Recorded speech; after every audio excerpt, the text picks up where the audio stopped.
মন খারাপ ছিল, তাই একা একটা রেস্টুরেন্টে বসেছিলাম।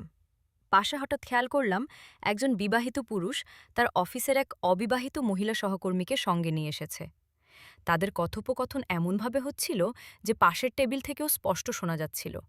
বুঝলাম তাদের মধ্যে শারীরিক সম্পর্ক পর্যন্ত গড়িয়েছে। সেদিন কোনো কারণে মেয়েটি রেগেছিল, তাই নাকি সঙ্গে বসতে চাচ্ছিল না। পুরুষটি তখন নরম সুরে বলল, রাগ করো না গো। মেয়েটি ক্ষোভ নিয়ে জিজ্ঞেস করল, আমি কে?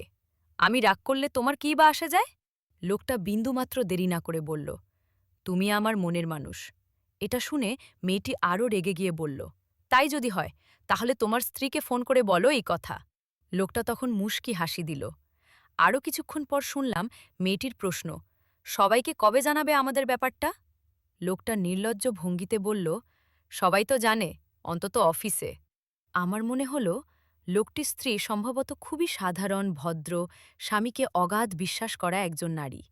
আর তার স্বামী এখানে সহকর্মীর সঙ্গে প্রেম অপ্রেমে ব্যস্ত। সমাজ এগিয়ে যাচ্ছে, এটা ঠিক, কিন্তু এরকম অগ্রগতি যে দেখা যাবে তা সত্যিই কল্পনা করিনি।